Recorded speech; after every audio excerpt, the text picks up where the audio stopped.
Hey everyone, it's Sevy. After a hard-won battle for Itto and his Redhorn Stonethresher, I finally grabbed our one and only and can now bring to you my first impressions and day one review. To give you a general idea on what I think about him, it's pretty positive and is exactly what I expected. Of course, he's not without issues and we'll tackle those too. But if you expected a stupidly simple and fun DPS that hits hard and fast, then that is exactly what you'll get. In this video, we'll discuss Itto's gameplay, his DPS potential, team synergies, and issues I found with his kit, all at C0 level 90 out of 90. If you're eager to find out my thoughts on him, then keep on watching. First, let's review how it feels to play Itto. I know this is subjective, but there is something so satisfying about his gameplay that words simply can't describe. The feeling of whacking your enemies with his supercharged, fast-hitting attacks and bringing out lots of big geode numbers is a delight. Plus, he feels so smooth to use. It's Unga Bunga gameplay, which pretty much reflects his personality. It's a simple but cohesive kit focused on bringing out his Arataki Itto charged attack by accumulating superlative super strength stacks through his normal attack combo. You want to complete normal attacks as much as possible to get the stacks. And a very important addition to his normal attack mechanics is that it allows him to continue his attack sequence even after dashing or casting his skill. His sequence does, however, get reset if you jump cancel, so try not to do that. So once he gets the stacks, he can use his special Arataki Itto charged attack, which is a string of upward slashes. At the end, he has this high multiplier final slash that hits like a truck and looks like he's trying to smash the ground. If he doesn't have stacks, he kinda has this weenie single slash that you don't really want to use. Itto's damage fully comes out during his burst, where his attack stat gets an increase based on his defense. Itto can accumulate stacks with his normal attack sequence while on his burst. In the open world, it's okay for him to accumulate stacks while his burst isn't available, even if those normal attacks are pretty poor in damage. But I found that in Spiral Abyss, I prefer not to bring him out unless he's on his burst. So to get enough superlative stacks in Abyss, I would bring him out, activate his burst, bring out Ushi to get energy particles and generate stacks, then do a normal attack rotation to get a few stacks, and then launch into his charged attack. I have yet to see though if this is the most optimal attack rotation for him. More than that, you need to make sure that you can clump enemies together and unleash your AoE charged attacks to maximize the damage. It's a big waste if you use his attacks only to hit one of many opponents. So if there's something you need to be additionally conscious about Itto, it's his positioning. One part of his kit was one I didn't expect to enjoy so much. Ushi. He taunts, generates stacks, but surprisingly, that bull actually hits like a bull. His damage multiplier on level 6 is 400%. I've seen him hit 40k to 80k damage just by throwing him out, and he's incredibly cute. Just look at him vibe. We just gained another Genshin Pokemon.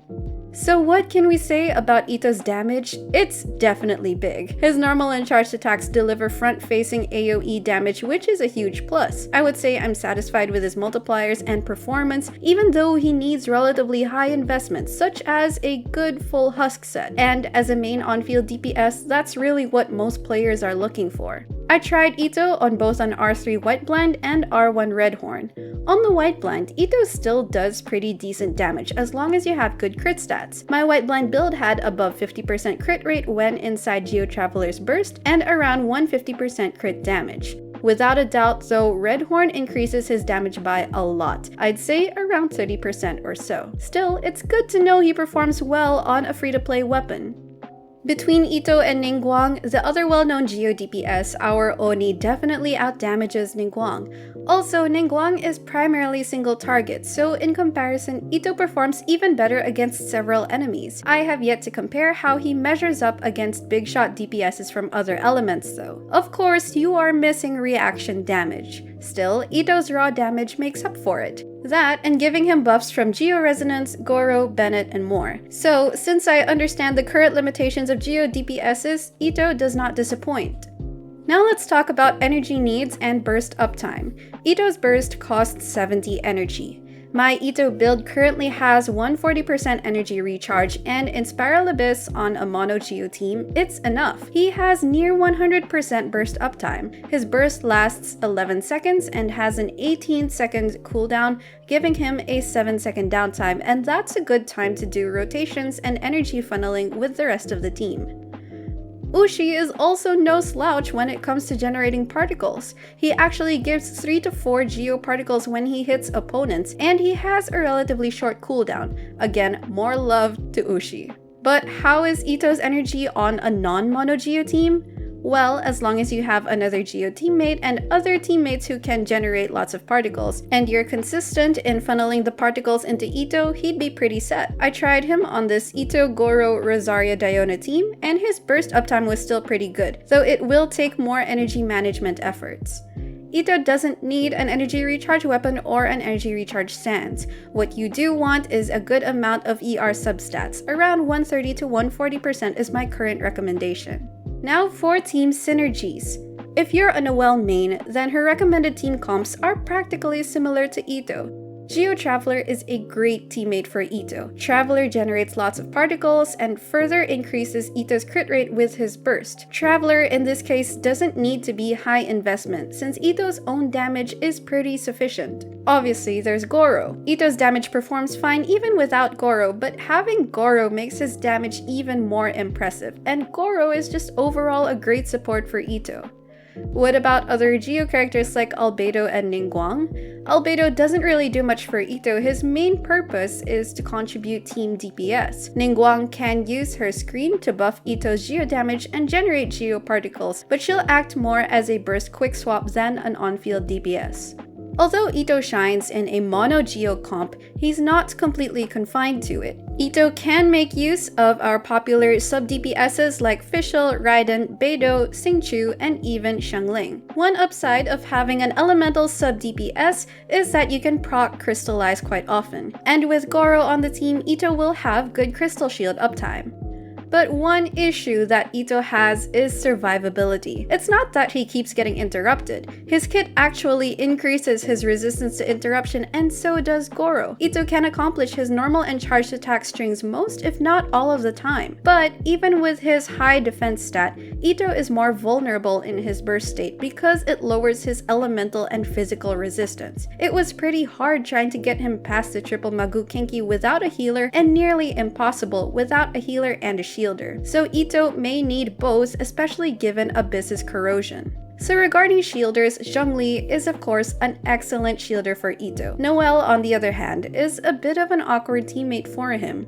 She does have a shield, but her shield uptime is really her best time to heal and be on the field. But on a team with Itto, giving Noelle field time instead of Itto is a DPS loss. Alternative shielders would be Diona and Thoma, and at least with Thoma, Itto can proc lots of Crystallize.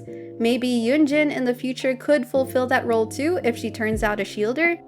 So to sum it up for team synergies, at least one other Geo teammate is a must for Geo resonance and energy needs. And thankfully, Geo Traveler is available to everyone. And from there, you can go either more Geo teammates or 2 non-Geo team members. It's not absolutely required to have Zhongli or Gorou or to go for a Mono Geo team, but of course he will perform better with such teammates, especially if you want to full star Spiral Abyss. His team comps are overall not as limited as I thought they would be. Can he full star Spiral Abyss? Definitely, but it requires well-invested teammates and capitalizing on a Geo team. I've been trying him with only 4-star teammates and Geo Traveler and managed to do 2-star floor 12 runs consistently. If you're not as concerned with getting those last 2 or 3 stars in Spiral Abyss in the fastest runs possible, then he has good free-to-play friendly team comps that will do very well in the open world regardless. So Itto is an immensely amusing character. I'm actually quite enamored with his himbo personality. His voice lines are entertaining both in the way they're said and what he actually says. His idle animations are literally unlike any others. Who else combs their hair while you contemplate their stats? No one. Only Itto. Oh, and did I mention I love Ushi? Because I really love Ushi. I wish he had longer field time just so I could watch him vibe more. Overall, Itto has a very straightforward focus kit that just goes unga bunga and deals tons of AoE geo damage. Is he worth the Primo Gems? If you want the more meta option, then it seems like Ganyu and Xiao reruns are right around the corner with very good established reputations as DPSs. You may want to save for them instead. Also, if you're a completely new player that hasn't unlocked Inazuma yet, then you'll have to wait or will need to speedrun the main quests to enjoy him. But if you love Itto's personality or fully appreciate the Geo element, then it's great to know that Ushi is very adorable and comes with a Himbo Oni companion that's the best Geo DPS we've had so far. I'm not disappointed at all. I wonder too what other teams could be discovered or possibilities that could open up, especially in the future with upcoming characters, but that's something that we'll have to wait to find out. So those are my day 1 thoughts. If you got Itto already, how has your experience been with him so far?